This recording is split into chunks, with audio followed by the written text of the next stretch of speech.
इस कहानी की शुरुआत ऑस्कर नाम के एक बौने लड़के से होती है, जो अपनी हवस मिटाने के लिए अपनी नौकरानी से लेकर अपने पड़ोसी तक को नहीं छोड़ता है और उनको प्रेग्नेंट कर देता है।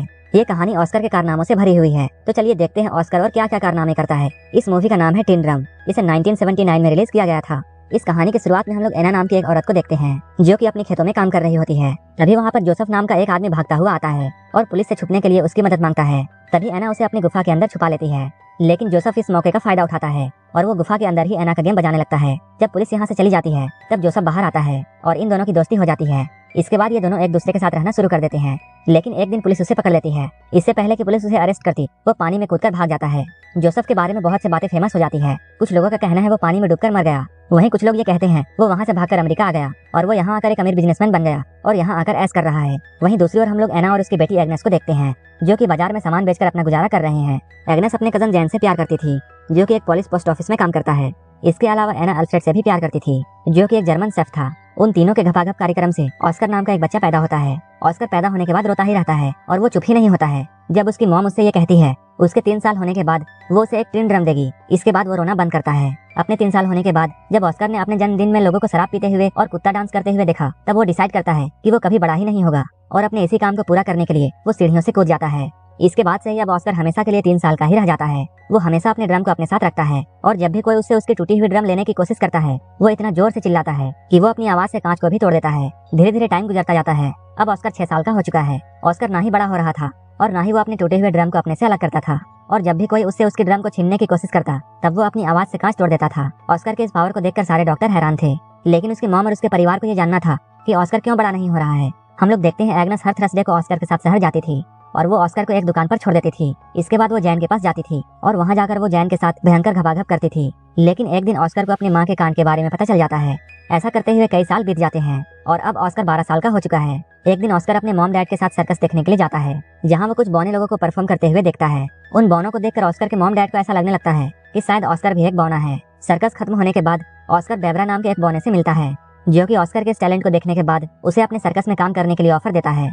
लेकिन तभी ऑस्कर के मॉम डैड वहाँ आ जाते हैं और वो ऑस्कर को अपने साथ ले जाते हैं।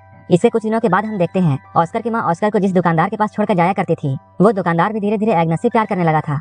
वो उसे और ऑस्कर को अपने साथ लंदन चलने के लिए कहता है, लेकिन तभी एग्नेस उसे मना कर देती है और वहाँ से चली जाती है। इसके कुछ वक्त बाद एग्नेस को ये बात पता चलती है कि वो प्रेग्नेंट है और उसके पेट में जैन का बच्चा है। इस बात से एग्नेस बहुत परेशान हो जाती है और अपनी टेंशन की वजह से वो बहुत सारी मछलियाँ खा जाती है, जो कि उसे खाना बिल्कुल पसंद नहीं था। वहीं उसके पति अल्फ्रेड को इस बात से कोई भी फर्क नहीं पड़ता है कि एग्नेस के पेट में किसका बच्चा है, और वो एग्नेस को सिर्फ खुश देखना चाहता था। लेकिन ऑस्कर के पैदा होने के बाद एग्नेस को कभी भी खुशी नहीं हुई, इसलिए वो अपने इस बच्चे को पैदा करना नहीं चाहती है और बहुत ज्यादा मछलियाँ खाने की वजह से उसे फूड पॉइजनिंग हो जाती है और उसकी मौत हो जाती है। इसके कुछ सालों बाद हम लोग ऑस्कर को देखते हैं, जो कि अपनी टूटी हुई ड्रम को ठीक कराना चाहता है। ये सब उस वक्त में हो रहा था जब जर्मनी पूरे पोलैंड में हमला करके उस पर पूरा कब्जा करने की कोशिश कर रहा था। वहीं पोस्ट ऑफिस में भी पुलिस लोग जर्मनियों पर हमला करने की तैयारी कर रहे थे। तभी अचानक जर्मन्स का उन पर हमला हो जाता है। इस हमले में बहुत से लोग मारे जाते हैं, जिनमें से एक जैन भी था। ऑस्कर इस हमले से किसी तरह बच जाता है और वो यहाँ से भाग जाता है। इसके कुछ दिनों बाद हम लोग देखते हैं अल्फ्रेड एक 16 साल की लड़की जिसका नाम मारिया है, उसे अपने दुकान में काम करने के लिए रखता है। मारिया दुकान के साथ साथ ऑस्कर का भी ध्यान रखती थी।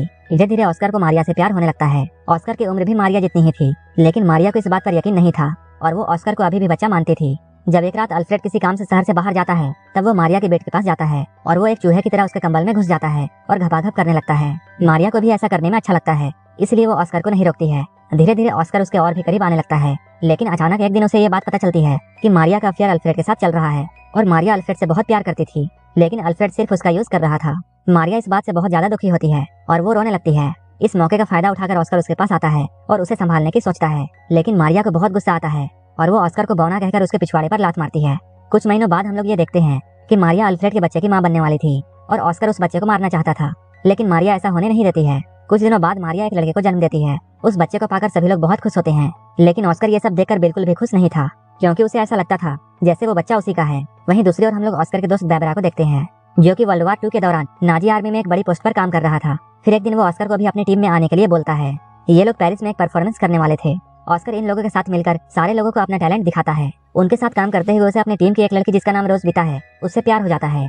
अब कई दिन ऐसे बीत जाते हैं। अब ऑस्कर अपने बौने दोस्तों के साथ बहुत खुश था और वो अपनी जिंदगी अपने हिसाब से जी रहा था और वो जब चाहे जैसा कर सकता था। लेकिन एक दिन अचानक अमेरिकन का वहाँ हमला हो जाता है। ऑस्कर की गर्लफ्रेंड रोजबीता इस हमले में मारी जाती है उस हादसे के बाद ऑस्कर अपने घर वापस आ जाता है। यहाँ आकर वो मारिया के 3 साल के बेटे को एक वैसा ही ड्रम गिफ्ट करता है जैसा कि उसे अपने 3 साल की उम्र में मिला था। लेकिन मारिया ऑस्कर के यहाँ आने से बिल्कुल भी खुश नहीं थी, लेकिन अल्फ्रेड अपने बेटे के यहाँ आने से बहुत खुश था। अल्फ्रेड अपने बेटे को उन लोगों से छुपा कर रखता है जो कि ऑस्कर को हॉस्पिटल ले जाकर उसका इलाज करना चाहते थे, क्योंकि अल्फ्रेड को ऐसा कभी नहीं लगता था कि ऑस्कर आम लोगों से अलग है। शहर की हालत धीरे धीरे बिगड़ने लगती है। इसके बाद डर के मारे अल्फ्रेड अपने पड़ोसी लीना और अपने बेटे ऑस्कर को बेसमेंट में छुपा कर रखता है। इसके साथ अल्फ्रेड को अपने नाजी होने की बात भी छुपानी पड़ती थी। लेकिन अचानक एक दिन रशियन सिपाही उनके घर पर घुस जाते हैं और वो अल्फ्रेड के सामने ही लीना के साथ जबरदस्ती करने लगते हैं। वहीं अल्फ्रेड को नाजी सिपाही होने की बात छुपाने के लिए ऑस्कर उसे एक चिन्ह देता है जिस पर नाजी होने की बात लिखी हुई थी। तभी अल्फ्रेड उस चिन्ह को निगल लेता है, लेकिन वो चीज जाकर अल्फ्रेड के गले में फंस जाती है और उसकी मौत यहीं पर हो जाती है। अगली सुबह मारियस नाम का एक आदमी अल्फ्रेड की दुकान पर आता है और अब वो उस दुकान का नया मालिक था।